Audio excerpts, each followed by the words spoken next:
Les había pedido el día jueves, les recuerdo a los que estuvieron y a los que no, que si podían leer el libro de Ruth, porque el libro de Ruth es un libro que se lee muy fácilmente, es un libro muy cortito, pero a pesar de que es un libro corto, pequeño, en cuanto a extensión literaria se refiere, es un libro muy grande en cuanto a su grandeza espiritual. Encontramos unas lecciones realmente maravillosas, ¿eh? Así que en esta tarde vamos a disfrutar de la exposición de la palabra a través del libro de Ruth y vamos a orar en este momentito para pedir la bendición del Señor. Queremos, como siempre, dar la bienvenida a todos, especialmente a los que probablemente esta tarde estén por primera vez. Yo veo caras nuevas en esta tarde, espero que estén a gusto, que estén cómodos y que podamos disfrutar todos de la palabra del Señor en este momento. Padre Celestial, te damos muchas gracias por este tiempo hermoso de alabanza, de adoración que hemos tenido. Gracias, Padre, por este lugar que tú nos has provisto para alabar y adorar tu nombre. Queremos pedirte en esta tarde que bendigas, Señor, este estudio de tu palabra, que seamos buena tierra donde pueda ser sembrada tu bendita y poderosa palabra. Quita todo obstáculo, todo impedimento, abre nuestra mente, nuestro corazón, nuestro oído espiritual, para que podamos aprender y descubrir las maravillas de tu palabra, Señor. Ponemos delante de ti, pedimos tu bendición, que todo cuanto aquí se haga y se diga sea para tu gloria y tu honra. Gracias también por los hermanos de diferentes naciones que en este momento a través de internet están en sus hogares, en sus países, también escuchando tu palabra. Bendícelos también a ellos y a todos y a cada uno de nosotros. Aquí estamos para aprender de ti. En el nombre de tu amado Hijo Jesús. Amén y amén. Vamos al libro de Ruth, por favor, rápidamente. Ya se han leído unos versículos en esta tarde.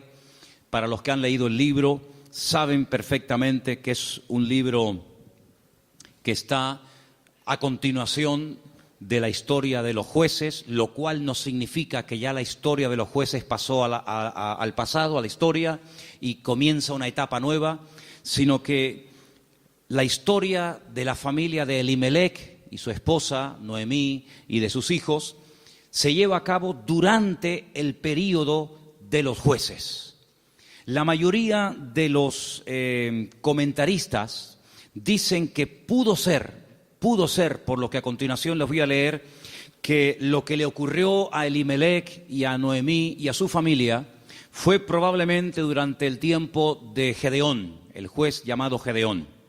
Por una sencilla razón, porque dice en el libro de los jueces que durante el tiempo de Gedeón, el pueblo de Israel hizo lo malo ante los ojos del Señor. Y el Señor ya les había dicho muy claramente que una de las cosas que le podían ocurrir en el futuro, que de hecho ocurrió, es que vendría hambre a la tierra. Y curiosamente, si leemos la historia de todos y de cada uno de los jueces, que es una historia de casi 300 años, muy larga, encontramos que en el tiempo, en el periodo de Gedeón, fue cuando hubo hambre. Dice que eran los madianitas, que subían de su país, subían de la parte donde ellos estaban, y dice que subían justamente en el tiempo de la cosecha y arrasaban con todo. Dejaban al pueblo muerto de hambre, el pueblo entró en una crisis económica, la gente se tuvo que ir al monte a esconder en cuevas, y es cuando ellos claman al Señor y el Señor levanta a Gedeón. Así que ya nos hemos situado, la historia que vamos a contar esta tarde se llevó a cabo probablemente durante el tiempo del juez llamado Gedeón. Los personajes principales que aparecen en el capítulo 1 ya los conocéis. Elimelech, que es el padre de la familia, cuyo nombre significa mi Dios es rey. Eli, mi Dios, Melech, rey.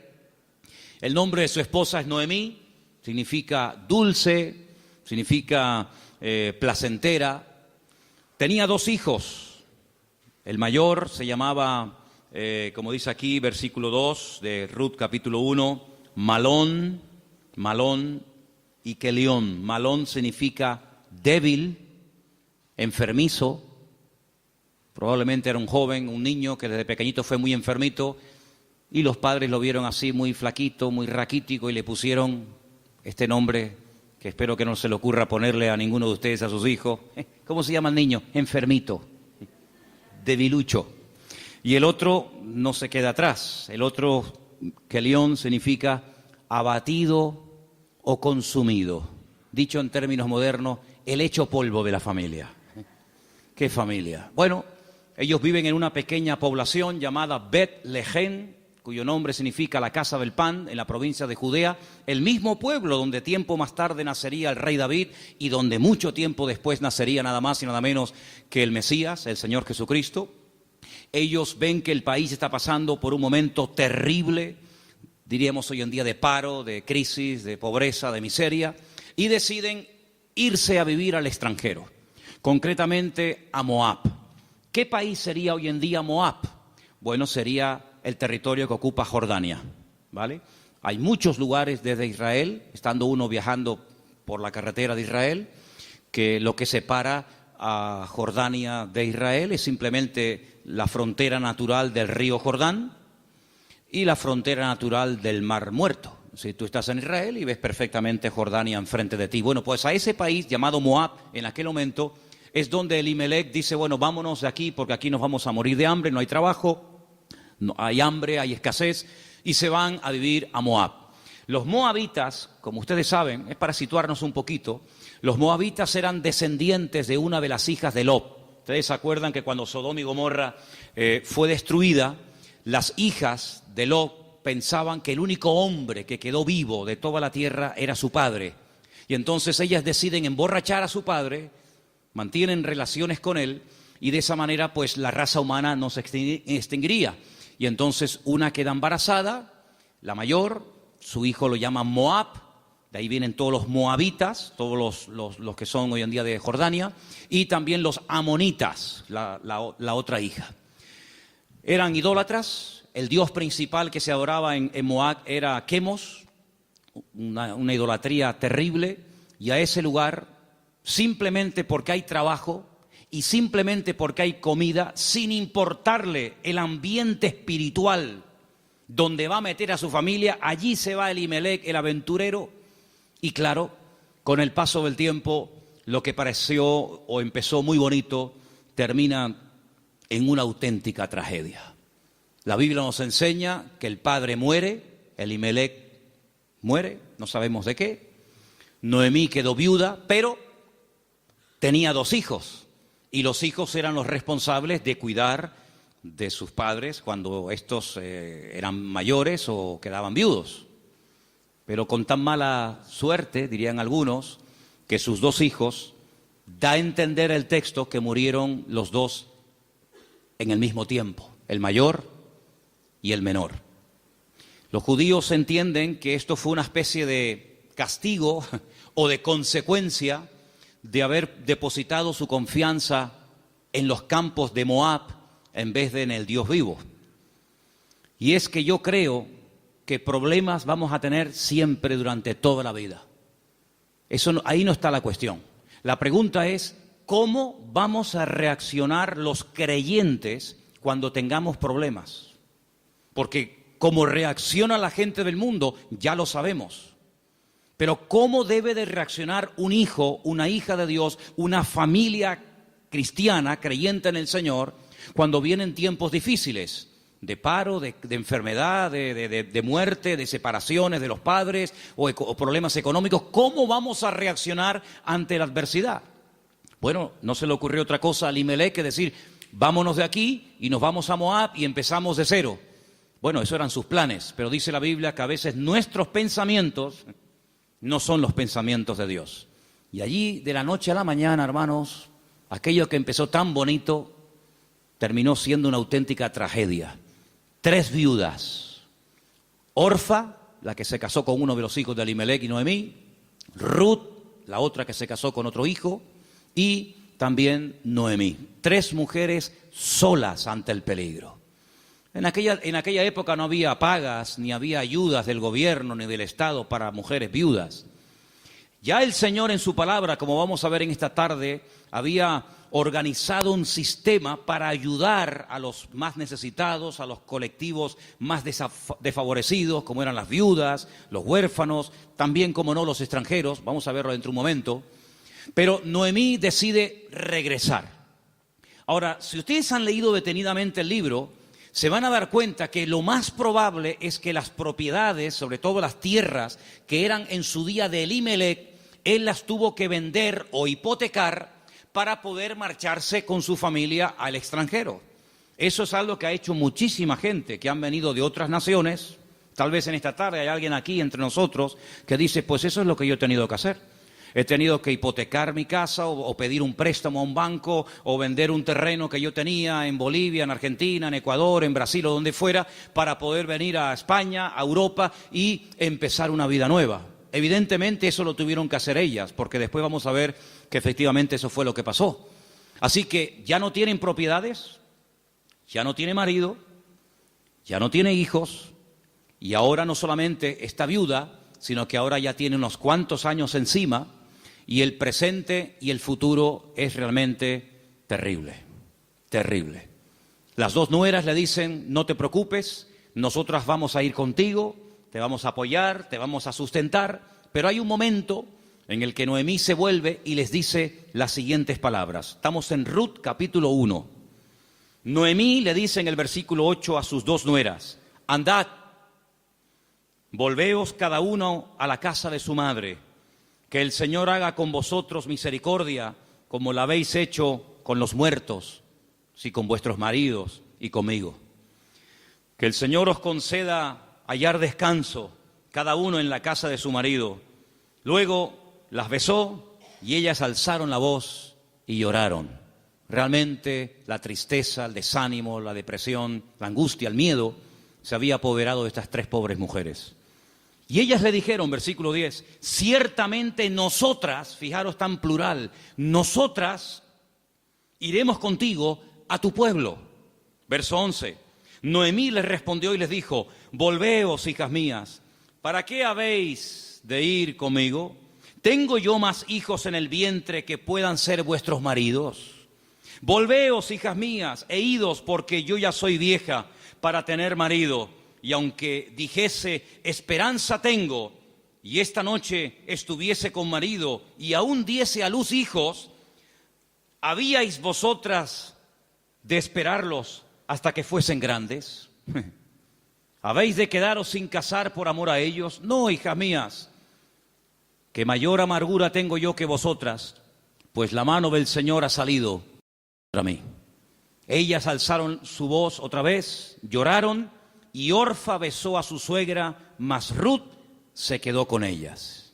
Ay, amigo, ya se produce una ruptura. Ya no son las tres las que están como una piña. Al fin y al cabo las tres tienen un denominador común. Son viudas, tan solas en la vida.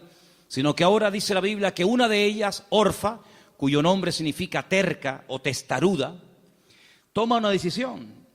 Y entonces la decisión que toma es volver a la casa de su familia. Noemí le dijo, he aquí tu cuñada se ha vuelto a tu pueblo y a sus dioses, vuélvete tú tras ella.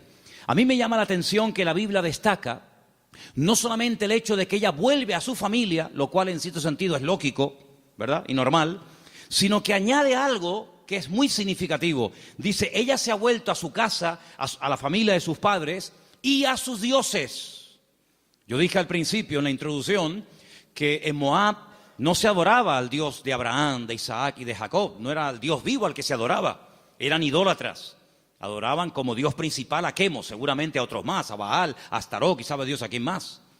Por lo tanto, cuando ella se va a la casa de su familia, vuelve otra vez a practicar y adorar los dioses que probablemente, no tenemos 100% de seguridad para asegurar esto, ella había dejado de adorar durante el tiempo que estuvo casada con uno de los hijos de Noemí. Ella vuelve otra vez atrás y vuelve otra vez, permítame la expresión, es una expresión bíblica, vuelve otra vez al vómito. Y a mí me hace recordar la historia de Orfa. No voy a hablar mucho de ella, pero sí quisiera destacar que, ¿saben a quién me recuerda Orfa? Cuando estaba preparando todo esto para el día de hoy compartir con ustedes, me venía a la cabeza el joven rico. ¿Os acordáis de la historia del joven rico? Un chico aparentemente que quería saber la verdad, que quería crecer, que quería respuestas a sus preguntas y a sus dudas. Y cuando el mismísimo Señor Jesucristo le dice, tú has hecho esto y esto y esto y esto, y está muy bien. Pero yo observo, yo noto que a ti te hace falta una cosa en la vida. Y te voy a decir qué es lo que a ti te hace falta. Y se lo dice, y dice que se puso muy triste y dio media vuelta y se marchó, y ahí acaba la historia del joven rico. A pesar de que el Señor le dijo algo tremendo, ven conmigo, pero él no estuvo dispuesto a pagar el precio. Viendo Noemí que una de sus nueras se ha vuelto atrás a sus dioses, a su antigua vida, le dice a la otra que le queda, a Ruth, versículo 15, he aquí tu cuñada se ha vuelto a su pueblo y a sus dioses, vuelve tú tras ella. Y ahora viene una de las declaraciones más hermosas de toda la Biblia. Versículos que mucha gente sabe de memoria, porque son una declaración muy profunda de lo convencida que estaba, de lo dispuesta que estaba Ruth de no dar marcha atrás. Los leo, versículos 16 y 17. Ruth le dice, no me ruegues que te deje y me aparte de ti, porque a donde quiera que tú fueres, iré yo. Donde quiera que vivieres, viviré. Tu pueblo será mi pueblo, y tu Dios será mi Dios. Donde tú murieres, moriré yo, y allí seré sepultada. Así me haga el Señor y aún me añada, que solo la muerte hará separación entre nosotras dos. ¿Cuántos dicen amén?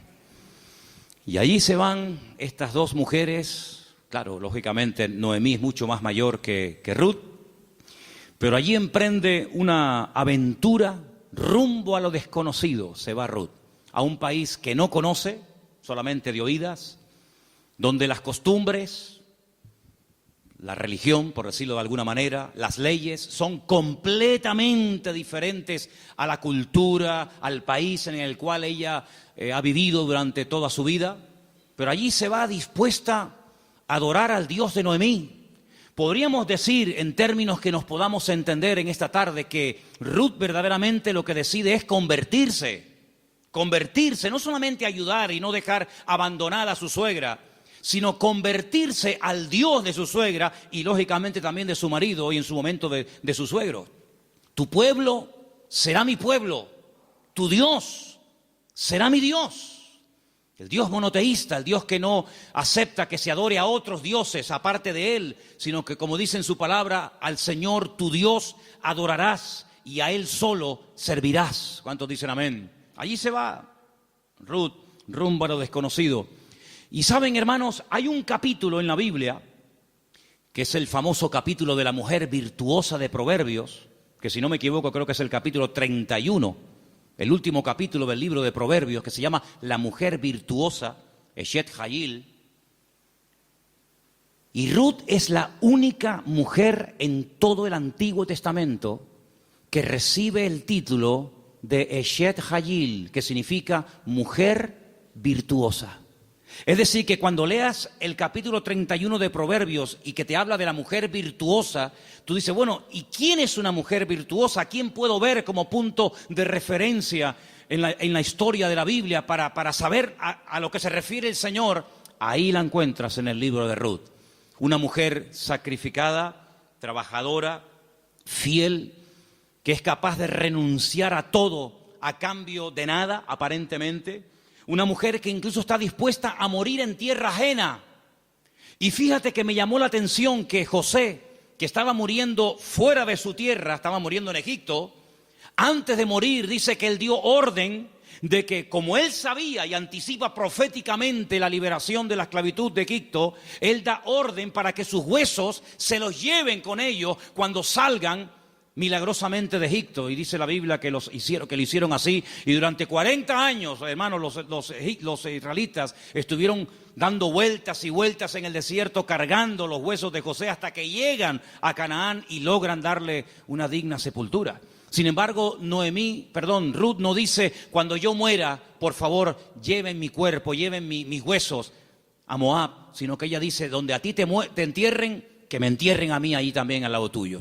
Sí, una mujer decidida, una mujer comprometida, en otras palabras, una mujer con las ideas claras. ¿Cuántos dicen amén? ¿Cómo vamos a reaccionar frente a la adversidad? Porque si huyeron de Israel, de Betlehem, huyeron a Moab para buscar una mejor vida, ahora la tortilla se ha dado la vuelta. Ahora cuando regresan, ya sin marido y sin hijo, y con unos cuantos años encima, sola, viuda y sin recursos, hipotecada hasta las cejas y con otra nuera que la acompaña, pues no piensen ustedes que el retorno fue mejor que la ida.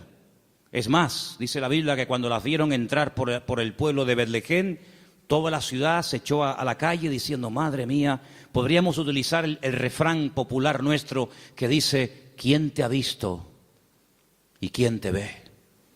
La mujer salió, o las mujeres salían al encuentro a saludarla y le decían, Noemí, Noemí, tantos años sin saber de ti, vienes sin marido, vienes sin hijo, vienes enferma, golpeada, herida por la vida. Y ella decía, no, por favor, no me llaméis nunca más, no me llaméis más Noemí, porque yo no tengo placer, no tengo contentamiento, ya no me alegra, ya no me llena nada en la vida. Por favor, llamadme Mará, Mará, que significa mujer amargada o afligida.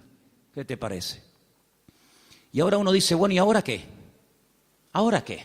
¿A qué se van a dedicar estas mujeres? Ahora sí quiero que vayamos al libro de Levítico, donde hay unos versículos que pocas veces se leen, pero vamos a ver que son muy interesantes, porque en ese pasaje de Levítico, capítulo 19, del 9 al 10, no sé si ustedes lo tenían buscado, ¿no? Okay.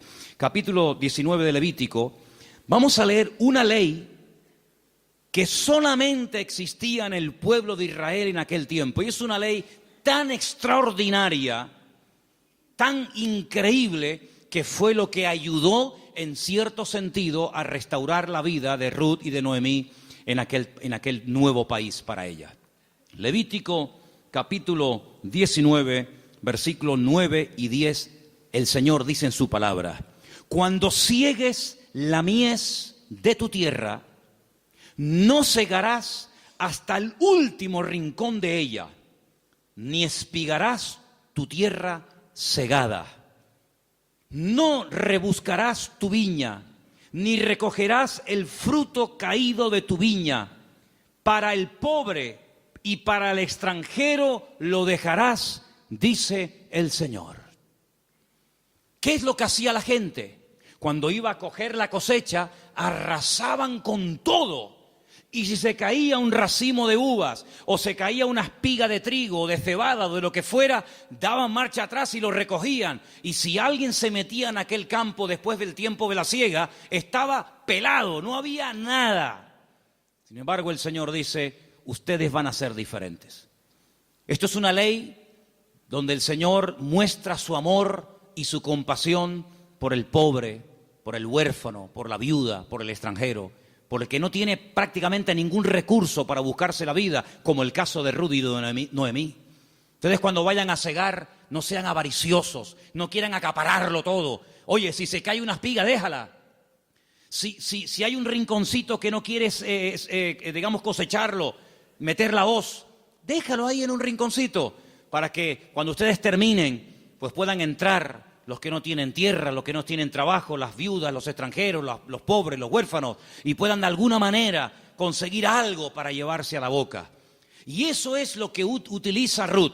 Como ella sabe, evidentemente por los labios y por la influencia buena de Noemí sobre ella, le dice, vete a espigar, vete hoy a buscar la vida. Noemí, ¿a dónde va a ir la pobre? Si la pobre ya está vieja, está enferma, está cansada, está desanimada, pero allí se va Ruth.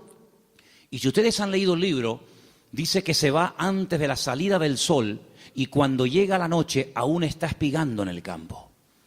Es increíble. Ella podía haber recogido menos, pero ella está recogiendo para ella y también para su suegra Noemí. Y hay un momento en el que la invitan a comer. El dueño del terreno, un tal Booz, del cual hablaremos ahora, dice, ¿esta mujer quién es? Dice, esta es la nuera de Noemí, lleva todo el día trabajando. Dice, denle de beber agua. Y cuando llega la hora del almuerzo, cuando llega la hora de la comida, la Biblia dice que la invitan a comer. Y ella dice que comió hasta saciarse, pero hay un momento en el que le sobra comida y en vez de tirarla a la basura, como la mayoría de la gente hace cuando le sobra comida, dice que ella la guarda. Y cuando llega a la noche a la casa de Noemí, dice que le enseña un efa. Un efa son 35 kilos. en este caso de cebada, y dice, mira, esto es lo que yo hoy he espigado, después lo he tenido que desgranar para hacer la harina, y no solamente eso, sino que te traigo la comida que me sobró al mediodía, te la traigo para que tú comas. Cuando le pregunta a la suegra, ¿en qué campo tú has estado hoy? ¿Dónde has trabajado? Y le dice, he trabajado en el campo de un tal Booz y me ha tratado muy bien. Le ha dado orden a sus criados, a los jornaleros, de que no se metan conmigo, de que no se rían de mí, de que me traten bien, de que no me hagan pasar vergüenza. Y le dice Noemí, pues si en ese lugar te ha ido bien, sigue ahí. Eso me llama mucho la atención. Dice, no cambies de campo. Si en un sitio te ha ido bien, ¿para qué ir a otro sitio? Ayer estábamos en el sur y hablando con un señor venezolano que ha montado un negocio, me dijo una frase que yo en mi vida había oído y nos gustó mucho y nos impactó. Y dijo, nunca vuelvas al lugar donde un día fuiste feliz. Porque si vuelves a un lugar hace años donde fuiste feliz, nunca más volverás a experimentar la felicidad que añoras. Oye, me impactó aquello. Y me vino a la cabeza el texto que dice, nunca digas que los tiempos pasados fueron mejor que el tiempo presente. Dice, porque no hablarás con sabiduría. Pero Noemí se da cuenta de que hay un hombre que se llama Booz y resulta que se da cuenta la viuda Noemí de que ese tal Booz, cuyo nombre significa mi fortaleza, resulta que es Goel. Ahora hablaremos de esta palabra que es una palabra de vital importancia en la Biblia. Apréndanse esa palabra. Viene del verbo Gaal. El verbo Gaal en hebreo significa libertar. Goel es la palabra que se traduce al castellano por la palabra redentor. Ahora vamos a ver lo importante que era la figura del Goel, porque en cierto sentido vamos a ver que Booz es un tipo de Cristo. Fíjense qué importancia tiene esto. Resulta que había una ley, que vamos a leerla, hemos leído la ley de la siembra, de dejar trozos para los pobres, para las viudas, pero en Deuteronomio capítulo 25 hay una ley muy interesante que yo no sé, si la tuviéramos que poner en práctica nosotros hoy en día, si estaríamos dispuestos a cumplir con esto. Yo no sé, pero es muy interesante, no sé si alguna vez la has escuchado. Dice así, Deuteronomio capítulo 25, del versículo 5 en adelante. Dice así la palabra, escucha. Cuando hermanos, varones, habitaren juntos y muriere uno de ellos, como el caso de Malón y Kelión, que eran hermanos que vivían juntos, si muere uno de ellos y no tuviere hijos, la mujer del muerto no se casará con hombre extraño. Su cuñado se llegará a ella y la tomará por mujer y hará con ella parentesco. Y el primogénito que ella diere a luz sucederá en el nombre de su hermano muerto, para que el nombre de éste no sea borrado de Israel. ¿Entendéis, no? Si el hombre no quisiere tomar a su cuñada, irá entonces su cuñada a la puerta, a los ancianos, y dirá, mi cuñado no quiere suscitar nombre en Israel a su hermano, y no quiere emparentar conmigo. Entonces los ancianos de aquella ciudad lo harán venir, hablarán con él, y si él se levantare y dijere, no quiero tomarla, se acercará entonces su cuñada delante de los ancianos, le quitará el calzado del pie, le escupirá en el rostro y le hablará y le dirá, así será hecho al varón que no quiere edificar casa a su hermano. Y se le dará este nombre en Israel, la casa del descalzado. Qué ley tan extraña, ¿no?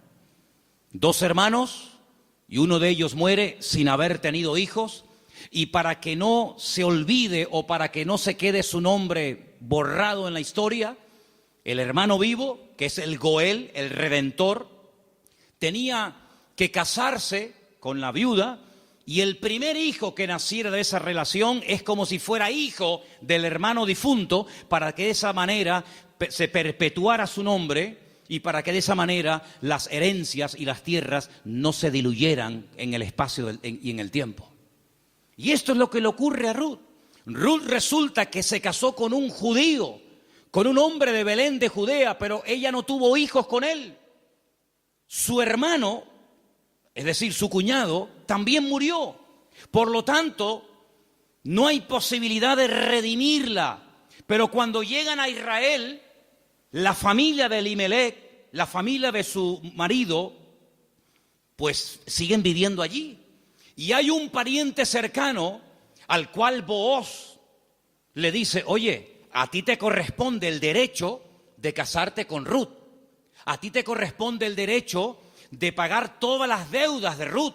A ti te corresponde recuperar el patrimonio y las tierras que en su tiempo tuvieron que venderse para que esta familia tuviera que irse al extranjero. Es decir, te haces cargo de la tierra, te haces cargo de las deudas y te haces cargo de la viuda. Y este dice: de eso nada.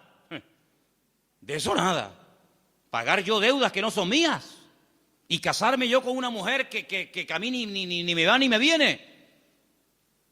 Y Booz dice: muy bien, vamos a ir delante de 10 ancianos, vamos a ir delante de un minyan, delante de 10 hombres judíos, y tú vas a decir eso delante de ellos, que no quieres redimir a Ruth, que no quieres hacerte cargo de sus deudas, de sus hipotecas y de la viuda, y lo vas a decir delante de testigos. Y lo dice. Y entonces es cuando entra en escena Booz y le dice a Ruth: hija, tú no te preocupes. Ahora, la diferencia de edad de Ruth y de Booz tenía que ser inmensa. Algunos comentaristas dicen que ese pariente que rehusó casarse con Ruth probablemente era un hermano de su suegro, de Elimelech. Y algunos comentaristas también he oído que opinan que Booz puede ser que también estuviera emparentado con su suegro, de tal manera que ya era un señor mayor, una persona ya de cierta edad, había una diferencia de edad tremenda. Pero él asume la responsabilidad no solamente de casarse con la viuda, sino de pagar la hipoteca y las deudas que la familia dejó y que hay que volver a recuperar las tierras. Lógicamente todo eso costaba dinero. Solamente había 2 posibilidades de que en Israel una persona que se desprendiera de patrimonio pudiera volver a recuperarlo. Solamente había 2 formas. Una, que llegara el año de jubileo. ¿El año de jubileo qué era? Era una celebración, una fiesta que se llevaba a cabo cada 50 años. A los 50 años las deudas quedaban anuladas. De ahí viene una parte del famoso Padre Nuestro. Padre Nuestro, perdona nuestras deudas como nosotros también perdonamos a nuestros deudores. Está inspirado un poco en el año de jubileo. Los que eran esclavos se les daba la libertad. Si alguno no quisiera, había todo un proceso para poder volver a retenerlo. Y si alguien había tenido que vender por cuestiones económicas, por necesidad, una propiedad, un terreno, cuando llegaba el año de jubileo, repito, cada 50 años, bueno, todo volvía otra vez a sus dueños originales. ¿Para qué esta ley? Para recordarle al pueblo de Israel que la usura, el querer cada vez tener más y más y más y más y más, a cambio de las desgracias ajenas, eso no se podía dar en el pueblo de Israel. Cada 50 años se empezaba de cero. Nadie le debe nada a nadie. Los ricos no iban a ser cada vez más ricos y los pobres cada vez iban a ser más pobres. De esa manera era una ley justa, una ley donde se le daba oportunidad al que se había endeudado y jamás iba a poder pagar las deudas. Fíjate qué terrible la ley de los desahucios en España.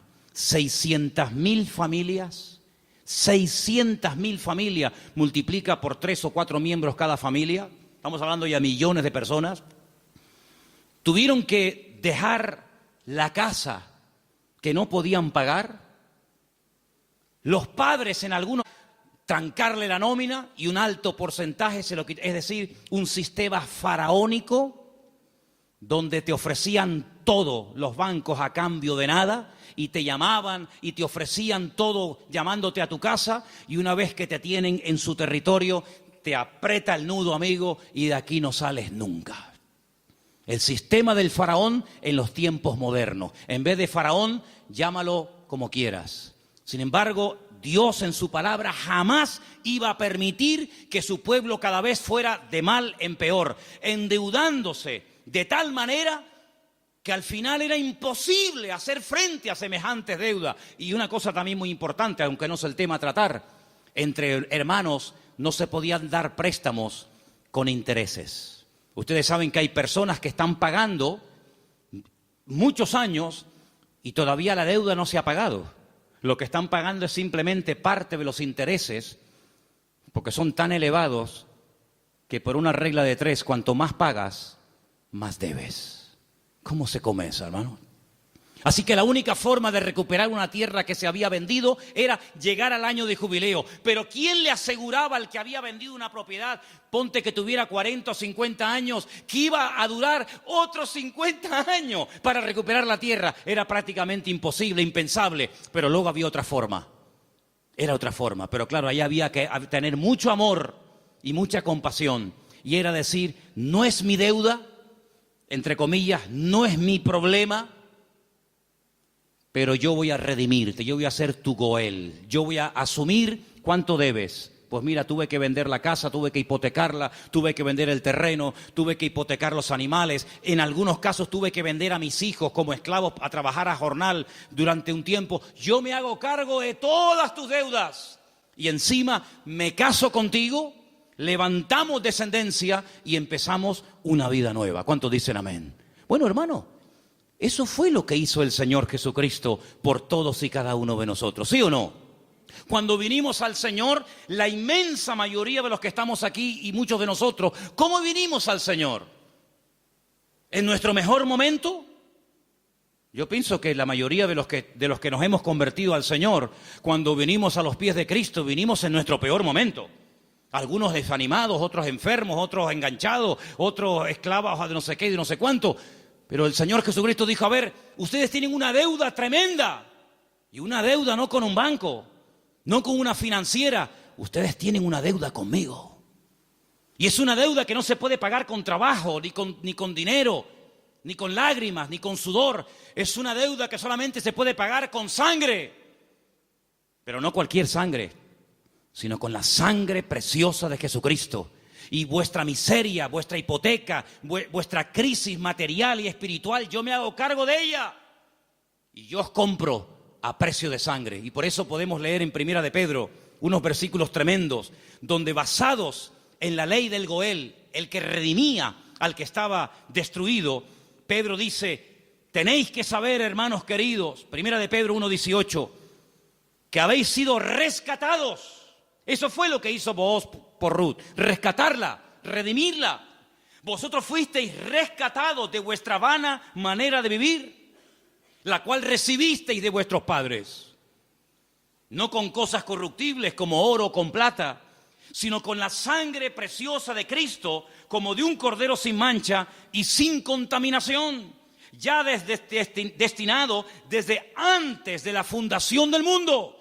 Cristo, antes de que existiera Adán y Eva, antes de que existiera el jardín del Edén, Él sabía que un día iba a venir a este mundo a morir en la cruz por los pecadores. Desde antes de que el mundo existiera, ya Él sabía que su destino iba a ser ese.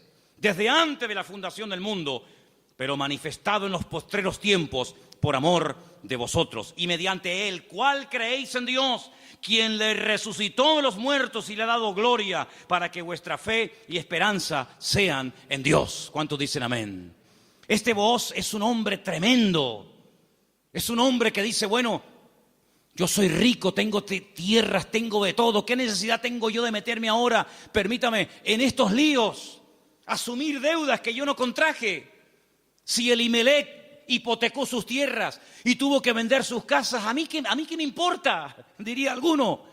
Y si tuvo que irse al extranjero a buscarse la vida, y si allí murió él y sus hijos, y ahora hay una serie de mujeres que están las pobrecitas sin nada en la vida, ¿yo qué tengo que ver con todo esto? Pero Booz no es un hombre frío, insensible. Booz es un hijo de Dios. Y los hijos de Dios tenemos corazón, no solamente cabeza. ¿Cuántos dicen amén? Hay que tener corazón. Hermanos, en las vestiduras del sumo sacerdote, que las tenéis ahí si queréis ver cómo eran. El sumo sacerdote llevaba en su pecho los nombres de la familia de Israel, las tribus de Israel, Judá, Benjamín, Zabulón.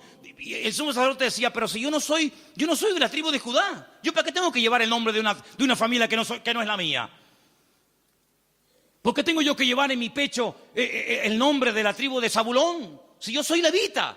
Pero es que el Señor le enseñó al pueblo de Israel a través del sumo sacerdote que para servir a Dios y para creer en el Señor y hacer su voluntad, uno tiene que tener corazón. ¿Cuántos dicen amén? Hay tanta insensibilidad, hermano, incluso en el pueblo de Dios. Sí, dicen que España es un país muy solidario, el país de más donaciones de órganos del mundo. Sí, está muy bonito. Pero hermanos, el mundo no nos tiene que dar ejemplos a nosotros, ni lecciones de solidaridad y de amor, sino que somos nosotros los que deberíamos ser la gente más solidaria y los que más apoyamos al necesitado del mundo, porque para eso el Señor nos ha puesto en esta tierra. Y Booz dijo, no, yo no me voy a limpiar las manos como tú que te has limpiado las manos, porque los que habéis leído el libro, os habéis dado cuenta que cuando al pariente cercano le dicen, oye, que hay unas tierras que son preciosas, están abandonadas, porque Elimelec se tuvo que ir al extranjero, pero son unas tierras hermosas. Este dijo, uy, estas son para mí, porque ahora junto las mías con las de Elimelec, y cuando yo me muera, mis hijos tendrán más herencia. Y tiene unos campos, y tiene unos olivares, y tiene, pero vos le dices, pero espérate un momento. No solamente hay que recuperar tierras y propiedades, sino que aquí hay algo muy importante, y es que aquí hay una vida. Aquí no solamente hablamos de cosas, aquí hablamos de seres humanos. Qué interesante que Faraón decía, llévense las bestias, llévense los animales, pero déjenme las mujeres y los niños aquí. Qué curioso, ¿no? Interesante, ¿no?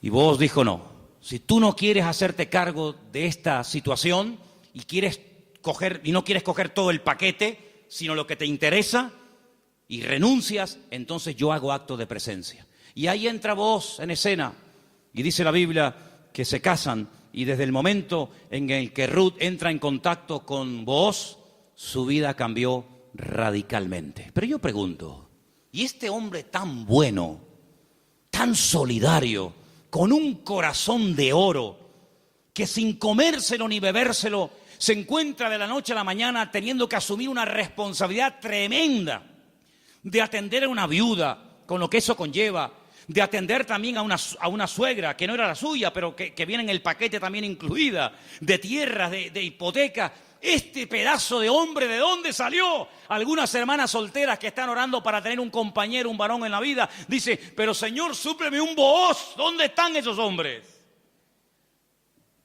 Bueno, yo no sé dónde están, pero yo te digo una cosa, yo sé de dónde salió este. ¿Sabes de quién es hijo Booz? ¿Tú te acuerdas cuando un día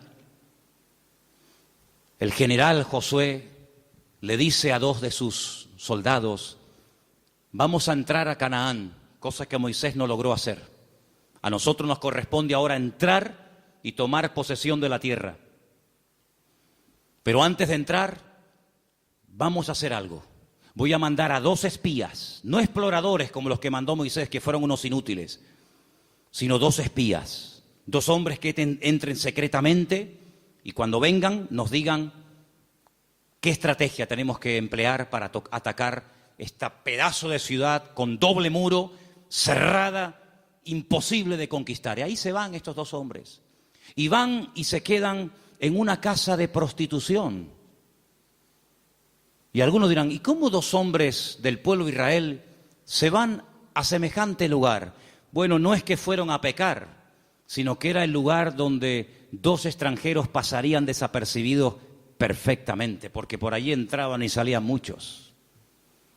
Y allí contactaron con la dueña de aquel negocio, por llamarlo de alguna manera, y la dueña una noche en una habitación les dice, yo sé quiénes son ustedes, yo sé de qué país sois, yo sé que vosotros sois israelitas, y yo he oído lo que vuestro Dios ha hecho por vosotros.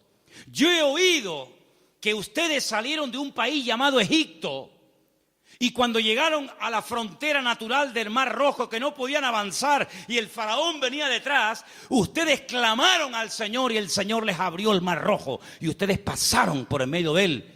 Y cuando el faraón intentó meterse, el Señor cerró las aguas y murieron los ejércitos del faraón.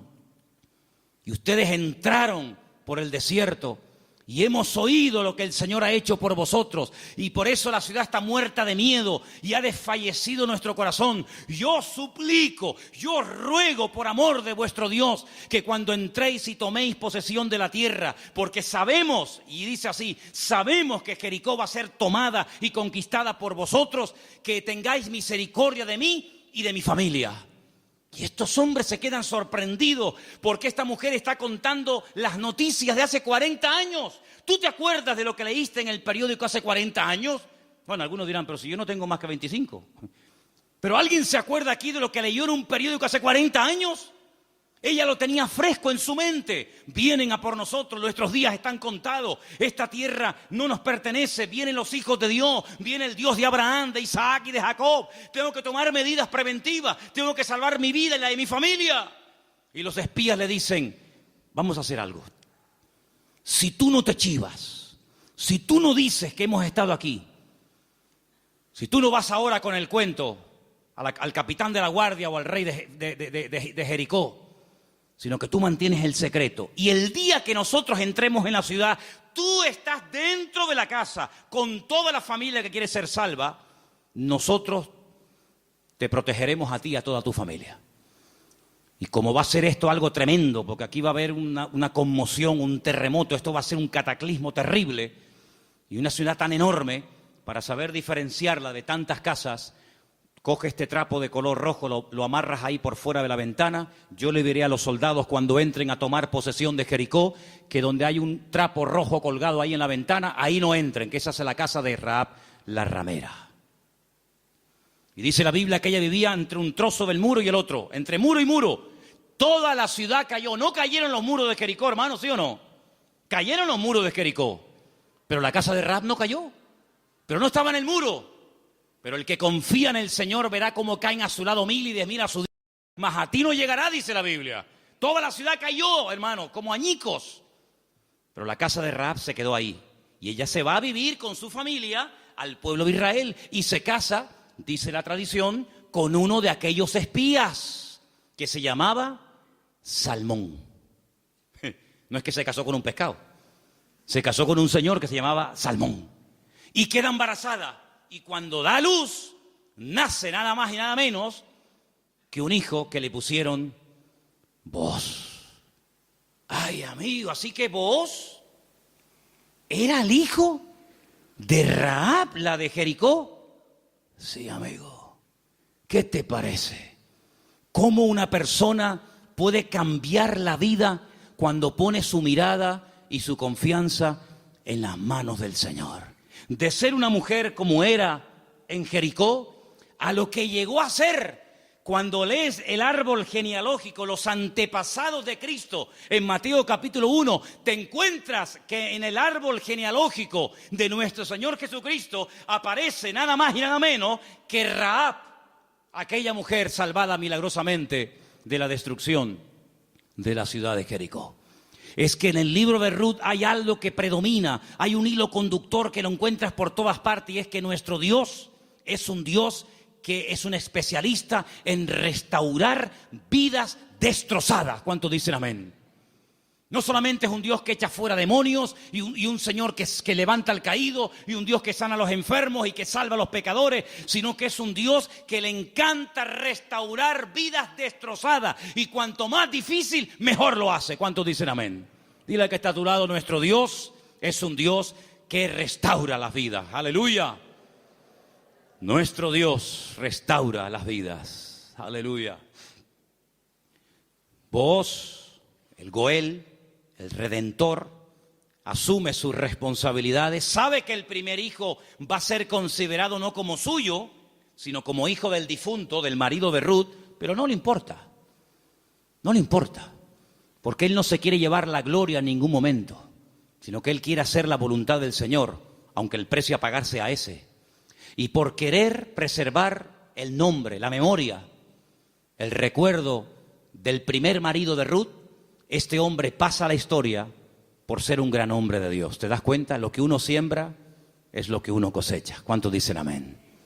Ahora, no solamente el Goel, el Redentor, era el responsable de pagar las deudas del difunto y recuperar las tierras y casarse con la viuda, sino que hay un elemento que quiero mencionarlo de pasada, no aparece en el libro de Ruth, pero lo quiero comentar, y es que era el responsable de vengar la sangre, era el vengador de la sangre. Es decir, si por ejemplo al marido de Ruth lo hubieran matado, en vez de morir de una enfermedad, como aparentemente parece que murió, lo hubieran matado, Booz tenía la obligación de vengar la sangre del marido de Ruth. Era el que vengaba la sangre derramada inocentemente por cualquier persona. Pero eso no lo quiero tocar, pero también entra dentro de la responsabilidad del Goel. Ahora, hay 3 versículos que vamos a leer en esta tarde que son muy bonitos y muy interesantes, y por favor presten atención. Salmo 119, 154. Defiende mi causa y redímeme, vivifícame con tu palabra. Vuélvelo a leer otra vez, por favor. Defiende mi causa y redímeme, vivifícame con tu palabra. La figura del Redentor, la figura del Goel, estaba tan impregnada en la cultura judía, en la cultura bíblica, que los salmistas, los que escriben salmos y otras porciones de la Biblia, conociendo la importancia de este personaje tan trascendental para poder restaurar vidas destruidas, se inspiran en esa figura, y entonces el salmista, que seguramente es el autor del Salmo 119, el rey David, dice: redímeme, sé tú mi Goel. Fíjate qué importante era la figura del Goel en aquellos tiempos. Proverbios 23:11, por favor. Porque el defensor de ellos es el fuerte, el cual juzgará la causa de ellos contra ti. Ahí está, el Señor haciendo las veces del fuerte, del protector, del que cuida, del que redime, del que ayuda a levantar al que ha tropezado y caído. Realmente es algo realmente extraordinario. Y el último texto, Isaías 41:14. No temas, gusano de Jacob, oh vosotros los pocos de Israel, yo soy tu socorro, dice Jehová, el Santo de Israel es tu Redentor. Amén. El Santo de Israel es tu Goel, es tu Redentor. Él es el que se va a encargar. Ahora, hermano, déjeme que les diga algo. El Goel, el Redentor, ¿de qué se hacía cargo? ¿Solamente de la viuda? ¿Solamente de las deudas? Se hacía cargo de todo. El primero renunció porque quería parte de la tierra, pero no quería asumir la responsabilidad de casarse con la viuda. Booz dice: no, todo o nada. Las deudas, las hipotecas, lo que se perdió, y también de la viuda. Y hermanos, el Señor Jesucristo, cuando ha venido a nuestra vida, ¿de qué se ha hecho cargo? ¿De perdonar solamente nuestros pecados? Bueno, gloria a Dios, si solamente hubiera hecho eso el Señor, perdonar nuestros pecados y prometernos la vida eterna, bueno, gloria a Dios. Pero es que hay mucho más que eso. Es que con la salvación, con la conversión, no solamente va incluido el perdón de mis pecados, sino la protección física y espiritual de mi vida. Y Él ha prometido suplir todas mis necesidades. ¿Por qué? Porque es mi Redentor, porque es mi Goel. ¿Quién iba ahora a darle comida y vestido y atender y cuidar y mimar y amar a Ruth? Pues tú, que para eso te has casado con ella, el Goel, el Redentor. Bueno, pues eso es lo que el Señor ha hecho con nosotros. En ciertos sentidos, como que se ha casado Dios con su pueblo. A su pueblo le llama su cuerpo. Ese cuerpo tiene una cabeza que es Cristo. Y Él es el que se encarga de todos y de cada uno de los detalles de nuestra vida. Entonces, yo no entiendo cuando hay creyentes que tienen una fe muy grande para una cosa y luego para otro dudan. Pero que el Señor se ha hecho cargo y ha comprado todo. Tus deudas, tus enfermedades, tus desánimos, tus miedos, tus angustias, tus complejos, tu pecado, todo lo ha comprado el Señor. Y Él va a hacer una obra total y completa en la vida de todos y de cada uno de nosotros. ¿Cuántos dicen amén? Hermanos, en el capítulo 3 del libro de Ruth, en el versículo 1, me llamó la atención leyendo. Yo estuve leyendo en hebreo todo el libro y hay palabras que aparecen que son muy, muy interesantes. Pero hay una que particularmente me llamó la atención. En el versículo 1 dice: después le dijo su suegra Noemí: hija mía, ¿no te he de buscar hogar para ti, para que te vaya bien? Es decir, Noemí dice: yo voy a hacer todo lo posible para que tú a mi lado tengas algún día tu propio hogar. Y busqué la palabra hogar en hebreo. Y la palabra que aparece en el versículo 1, aquí traducida por hogar, es la palabra manoaj. Y cuando yo veo en el texto que pone manoaj, le digo a Elena: Elena, ¿no hay un personaje en la Biblia que se llama Manoaj? Y me dice: sí. ¿Quién era Manoaj? Sí, señor. Muy bien, hermano. Era el padre de Sansón, Manoaj. Y digo, voy a buscar lo que significa Manoaj. Y resulta de que me encuentro que la palabra hogar, Manoaj, se puede traducir por descanso, tranquilidad, reposo, quietud y otros tantos sinónimos.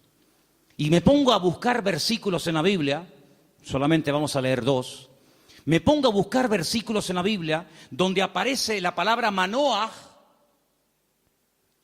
y me quedé sorprendido, porque una de las primeras veces que aparece la palabra Manoaj, traducida aquí en el texto castellano-español por la palabra hogar, es en Génesis 8:9, y os vais a quedar sorprendidos porque tiene que ver con un pájaro, tiene que ver con un animal. ¿Lo tenéis? Génesis capítulo 8, versículo 9, y dice así. ¿Lo tienen, chicas? ¿Sí? Vamos. Y no halló la paloma donde sentar la planta de su pie, y volvió a él al arca, porque las aguas estaban aún sobre la faz de la tierra.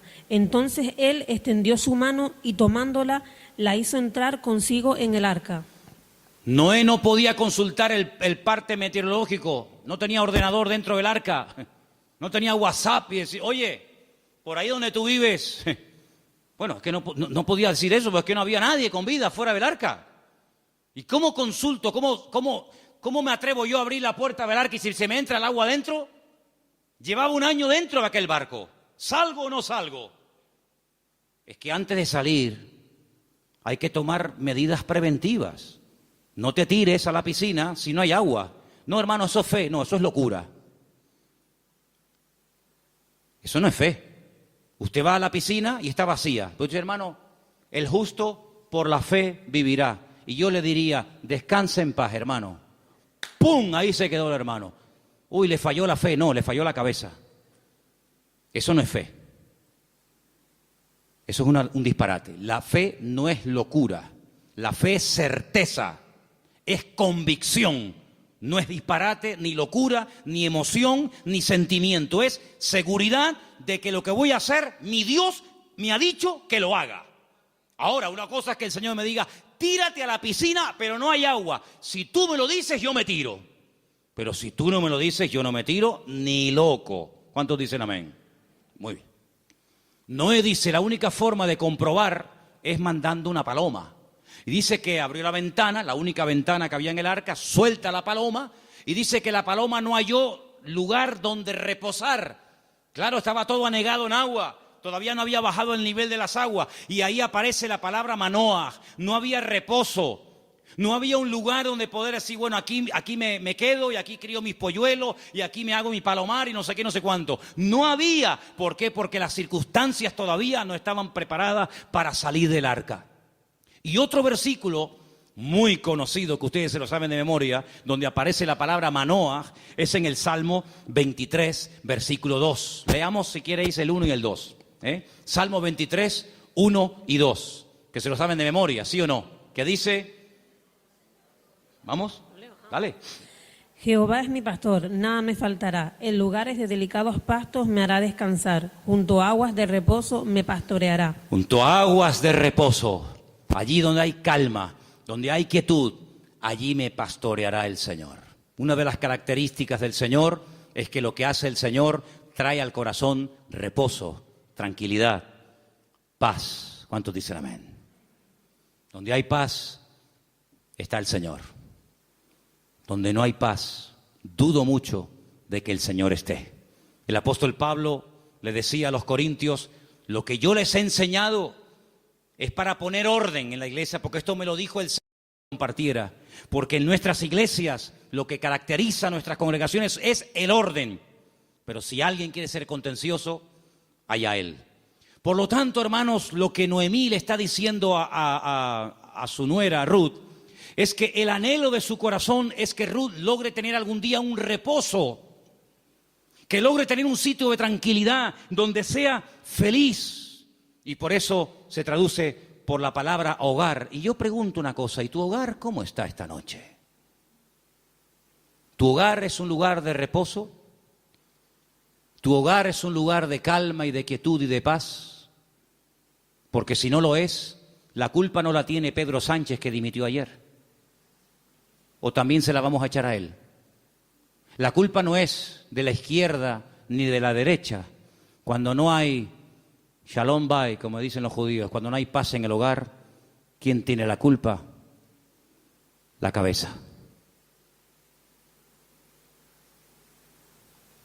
Así que la responsabilidad principal del hombre en el hogar es traer paz al hogar.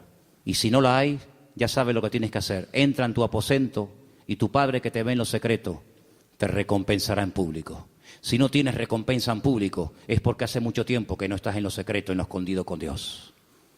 ¿Cómo reaccionamos ante la adversidad? Es el título del mensaje de hoy. ¿Cómo reaccionamos cuando algo va mal? Siempre tenemos la tendencia de echarle la culpa a algo o a alguien. Si no es el pastor, es la mujer del pastor. Si no es la derecha, es la izquierda. Si no es el frío, es el calor. Si no es el que se fue, es el que se quedó. Siempre buscamos un chivo expiatorio al que echarle la culpa. Noemí, hay un momento cuando ella regresa del extranjero que le dice a la población de Betlehem: no me llaméis Noemí, porque la mano del Señor se ha vuelto contra mí. La mano del Señor no está contra ninguno de sus hijos. Simplemente que hay un trato, hay circunstancias, hay situaciones en la vida por las cuales tendremos que pasar, nos guste o no. Pero no tenemos que tener ningún temor, porque lo que permita el Señor en nuestra vida, todo absolutamente está bajo la mano y el control de nuestro Dios. ¿Cuántos dicen amén? Y eso fue lo que consiguió Ruth. Un hogar de paz, de quietud y de calma. Y quiero terminar leyendo unos versículos del libro de Ruth, capítulo 4, versículo 11, que fue la bendición que pronunciaron, la bendición que le dieron a los que se casaban ese día, a Ruth y a Booz. Capítulo 4, versículo 11. Dijeron los que estaban allí congregados, los testigos, todos los que estaban en el pueblo, del pueblo a la puerta con los ancianos, dijeron: testigos somos. El Señor haga a la mujer que entra en tu casa como a Raquel y como a Lea, las cuales edificaron casa de Israel, y tú seas ilustre en Efrata y seas de renombre en Belén, y sea tu casa como la casa de Fares, el que Tamar dio a luz a Judá, por la descendencia que de esta joven te dé el Señor. Y Booz tomó a Ruth, y ella fue su mujer, y se llegó a ella, y el Señor le dio que concibiese y diese a luz un hijo. Y hermanos, los últimos versículos del libro de Ruth dicen así, el verso 21, Salmón, el papá de Booz, es decir, el suegro de Ruth, engendró a Booz. Booz engendró a Obed, que significa servidor, el que sirva al Señor. Qué bonito, ¿eh? Obed engendró a Isaí, e Isaí engendró a David. Luego, si no me equivoco, Ruth fue bisabuela, ¿sí?, del rey David. ¡Qué cambio, hermanos! ¡Qué cambio! ¿Cómo empieza el libro? Una familia destruida, una familia que no sabe a dónde disparar, que no sabe a dónde irse. Miseria, hambre, he tenido que hipotecar la casa, he tenido que vender los terrenos, sin nada. a la aventura, ¡ala! Nos vamos a Moab. Y sin tener en cuenta que el Señor prohibía categóricamente la unión entre el pueblo de Israel y otras razas, resulta que sus hijos, hombre, claro, ¿con quién se casaron Kelión y Maleón? ¿Con quién se casaron los hijos de Noemí y los hijos de Elimelech? ¿Con quién? Pues con mujeres del país donde fueron a vivir. Sí, ese es el futuro que le vas a dar a tus hijos. Si con la cosa de darle un mejor futuro material, has traído la ruina espiritual a tu casa. Claro, ya sabemos que Dios toma lo destruido, lo roto, lo que no es, para hacer maravillas. Pero ¿para qué te vas tú a Moab? ¿Te vas a meter en la boca del lobo? No, es que ya hay trabajo. ¿Y tus hijos? ¿De quién se van a enamorar? ¿Con quién se van a casar? Con mujeres idólatras. La primera responsabilidad de un padre en una casa con sus hijos, más que darle estudios y una buena carrera, es darle un futuro espiritual a sus hijos. Y Moab, dicho sea de paso, no era el mejor lugar para llevar a una familia a vivir. Prueba de ello que mira cómo terminaron. Muertos todos. Todos terminaron muertos, del padre hasta el hijo mayor y hasta el hijo menor. Gloria a Dios que por ahí aparece la misericordia del Señor y que a través de Booz la familia vuelve a remontar vuelo y vuelve a recuperar el ánimo y la esperanza. Pero hermanos, no es tiempo de experimentos.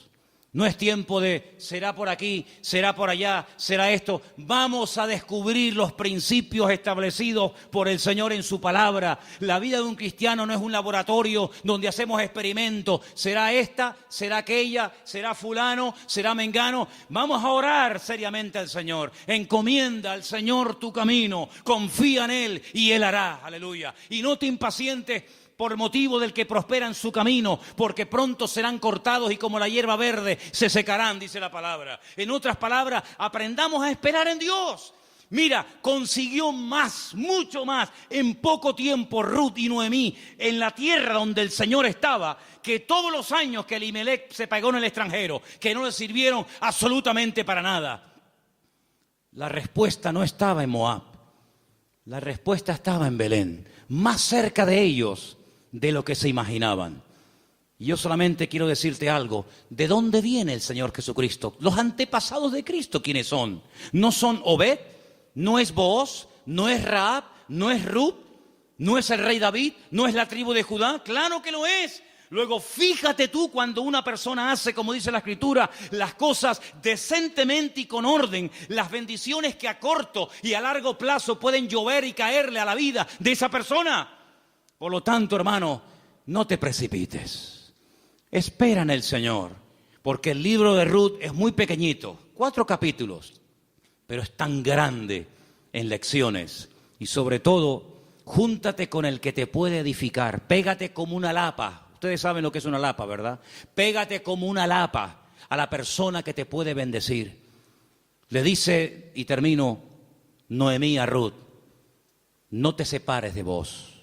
Esta noche quiero explicar esto porque puede ser que algunos lo leyeron y dijeron, pero ¿qué le estaba proponiendo la suegra?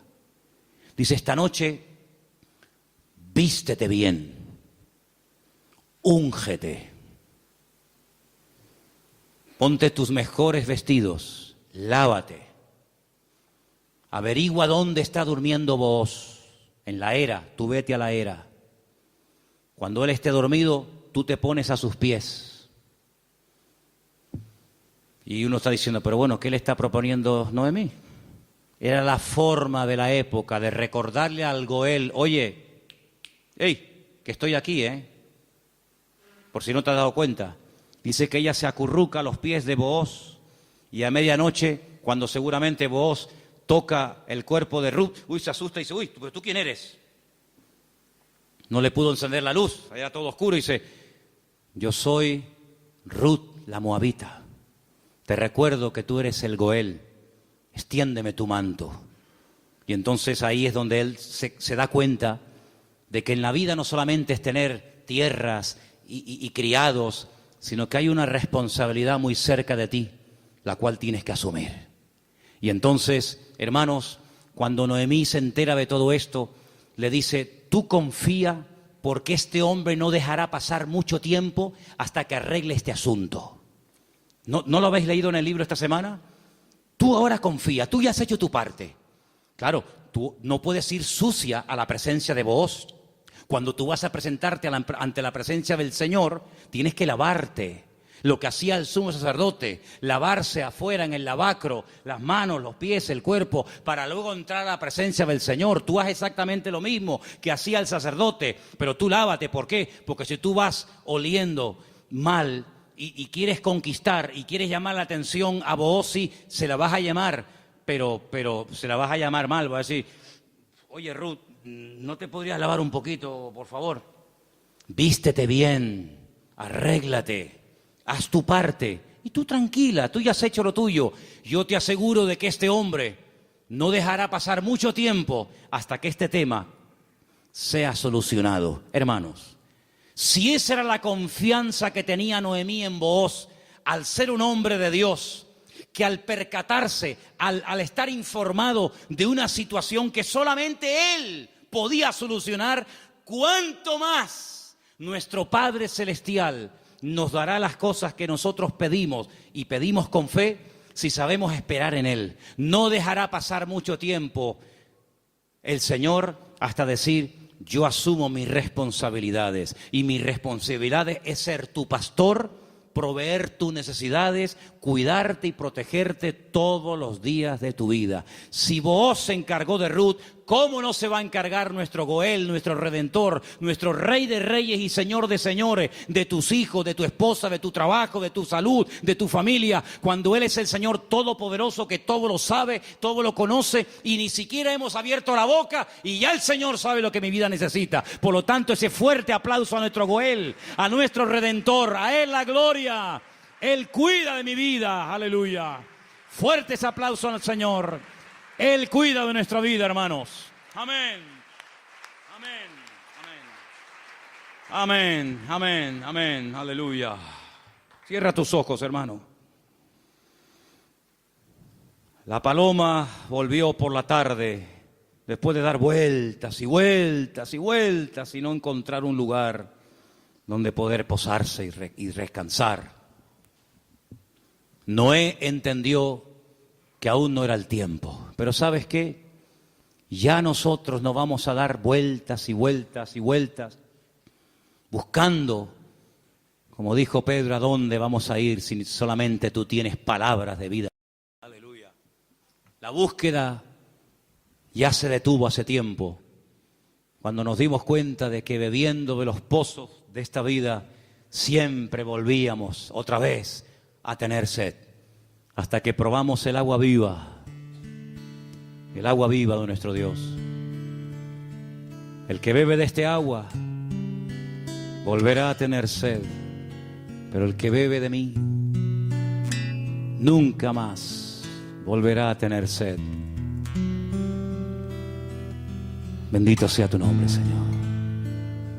Ahí donde estás, cierra tus ojos, inclina tu rostro, habla con tu Goel, habla con tu Redentor. Dile, Señor, hazte cargo de mi vida, Señor. Hazte cargo de mi casa, de mi familia, de mis hijos.